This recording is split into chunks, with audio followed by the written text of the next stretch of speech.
देखिए लौंग कैसे बनाया जाता है, कैसे इसकी खेती होती है, किस तरह आम लोगों तक पहुंचाया जाता है। इसके साथ आपको ये बता दें कि लौंग के तेल के कितने ढेर सारे फायदे हैं, जिसे सुनने के बाद हर मर्द ध्यान से सुनिएगा, हर मर्द खुशी से उछलने लगेगा।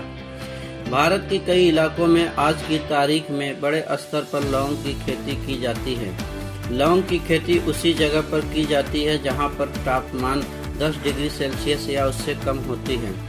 लौंग की पेड़ की ऊंचाई लगभग 8 मीटर ऊंची होती है, लेकिन 8 मीटर की ऊंचाई पहुंचने में इसे काफ़ी ज़्यादा वक्त लग जाता है। इसके पेड़ काफ़ी धीरे धीरे बढ़ते हैं। वहीं लौंग की पेड़ की उम्र 100 साल से ज़्यादा होती है। इसकी खेती अक्सर मानसून के समय होती है। लौंग के पौधों को मई और जून के महीनों में खेतों में लगाया जाता है। लौंग के पौधे तैयार करने के लिए सबसे पहले लौंग के बीजों को रात भर पानी में डुबाकर रखा जाता है। इसके बाद अगले सुबह इसकी ऊपरी काले रंग की परत को निकाल लिया जाता है। फिर इसके अंदर के बीजों को मुलायम मिट्टी में रोप दिया जाता है। 7 महीनों के बाद इनके पौधे तैयार होते हैं और इसके बाद पौधों को खेत में लगा दिया जाता है, यानी इसकी डायरेक्ट बुआई खेतों में नहीं होती है।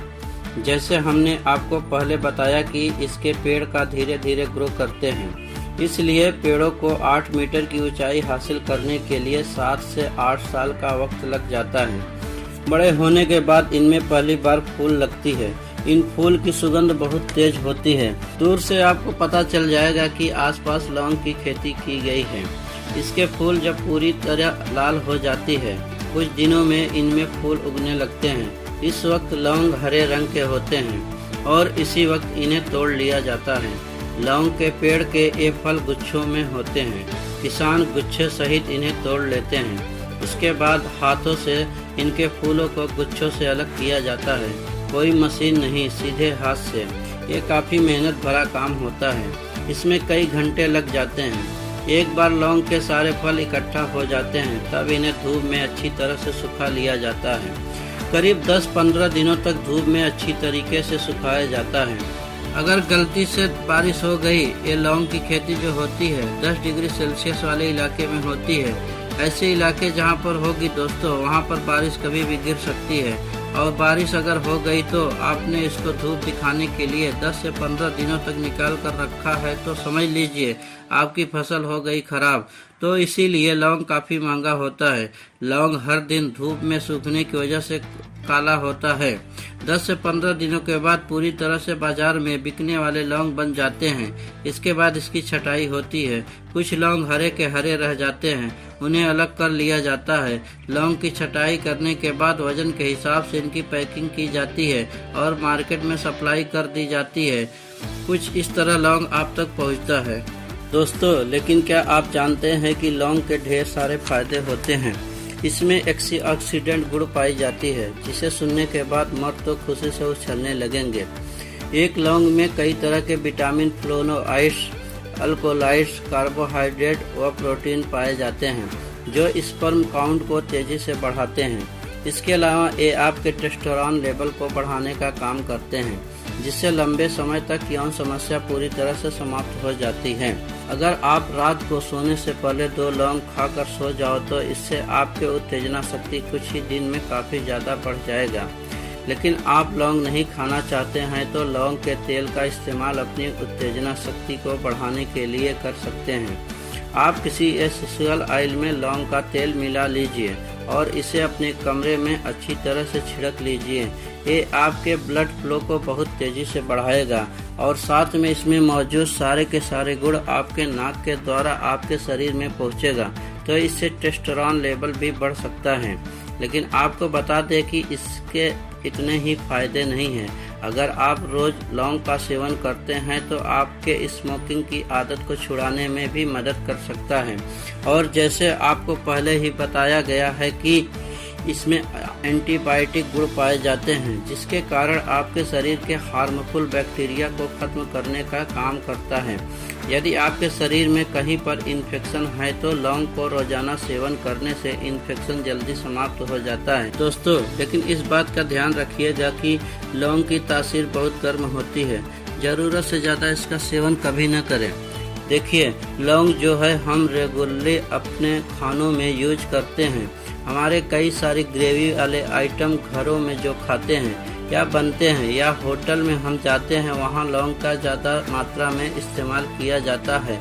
वो तो ठीक है, लौंग जो होती है वो मसालों के साथ तेल में अगर प्याज के साथ काफ़ी देर तक भुनी जाती है, काफ़ी देर पकने की वजह से इनके अर्क वो तो सब्जी में मिल जाते हैं, लेकिन दिक्कत यह होता है कि हाई हीट में पकाने की वजह से उनके अंदर गुण होते हैं, वो विटामिन होते हैं, वो लगभग नष्ट हो जाते हैं। कि हमारे भारत देश में जिस प्रकार पकाने की विधि है अब बहुत हद तक चेंज हो गई है।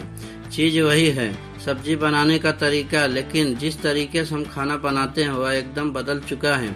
आज के तारीख में हम मेटल की कढ़ाइयाँ इस्तेमाल करते हैं, वो भी एल्युमिनियम और नॉन स्टिक पैन, कई तरह की चीज़।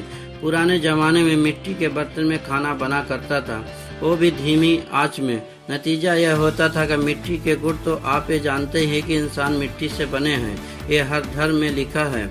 मिट्टी का गुण जबरदस्त होता है। मिट्टी में जितना घनिष्ठ तत्व पाया जाता है वह कहीं नहीं पाया जाता। ये तो मिट्टी की शक्ति खाने के अंदर जाती है तो उसके अंदर धीमी आंच में पकने की वजह से ये सारे मसाले इस्तेमाल करते हैं। याद रखिए, मसालों की वजह से यह विदेशी आक्रांता हमारे देश में आए थे। मसालों की खुशबू के लिए भारत प्राचीन काल से ही फेमस है। पूरी दुनिया में मसालों का इस्तेमाल जो हमारे घर में किया जाता है, ईस्ट हो या वेस्ट, नॉर्थ हो या साउथ, कन्याकुमारी जाइए, जम्मू कश्मीर जाइए, मुंबई जाइए, कलकत्ता जाइए, आपको मसालों का इस्तेमाल करते हुए लोग मिल जाएंगे हर घर में। और लौंग इसका अभिन्न अंग है। लौंग बेहतरीन चीज़ है, लेकिन जिस तरीके से आज हम खाना बनाते हैं इसकी गुणवत्ता कम हो गई है। हर नौजवान को लौंग का इस्तेमाल करना चाहिए। खाना खाने के बाद यदि आप एक लौंग खाते हैं, लंच के बाद एक लौंग और रात में डिनर के बाद, इससे आपके शरीर को जो मिलना चाहिए मसाले से वो आपके शरीर को आराम से मिल जाएगा। और एक बात, लौंग को खाने का एक स्पेशल तरीका है दोस्तों, जिसे आप मल्टीपल में खा सकते हैं। ऐसा नहीं कि मुंह में लिए खाए, दबाए, निकल लिए, पान में डालकर खा लिए, खत्म हो गया। ये पान तो रोज नहीं खा सकते, और यदि खाने की आदत है तो उसमें लौंग डालकर खाते हैं तो बहुत अच्छी बात है। लेकिन लौंग का खाने का सबसे बेहतरीन तरीका होता है कि लौंग लीजिए और उसे अपने मुंह में दबा लीजिए, चबाइए नहीं, उसे मेल्ट होने दीजिए। उसका रस धीरे धीरे आपके मुंह में आता जाएगा। वैसे आपको बताया, लौंग बहुत गर्म तासीर की चीज़ है। यदि आपने उसे चबाकर खा लिया तो अंदर जाकर उसे पचाना बहुत मुश्किल होगा। तो पहले उसे लीजिए, उसका रस धीरे धीरे जहाँ भी दुर्गंध आती है उन बैक्टीरिया को ये मारता है। उसके बाद जो रस इसका निकलता है, लौंग का, उसमें जो कीटाणु पाए जाते हैं आपके दांत के अंदर, दांत खराब करते हैं, दांतों को सड़ाते हैं, उसका हिसाब किताब बराबर करता है। इसका जो रस है वो जब मुंह में रखते हैं तो आपका खाना आधा डाइजेस्ट हो जाता है वहीं के वहीं। फिर चबाते हैं और अंदर लेते हैं तो आपके पेट के अंदर के इन्फेक्शन को दूर करता है, शरीर को स्वस्थ रखता है, बीमारी से दूर रखता है। दोस्तों, आपको ये वीडियो कैसा लगा कमेंट बॉक्स में ज़रूर बताइएगा। और अभी तक आपने इस चैनल को सब्सक्राइब नहीं किया है तो सब्सक्राइब कर लीजिए ताकि नए नए वीडियो आप तक पहुंच सकें। मिलते हैं अगले रोचक वीडियो के साथ। जय हिंद।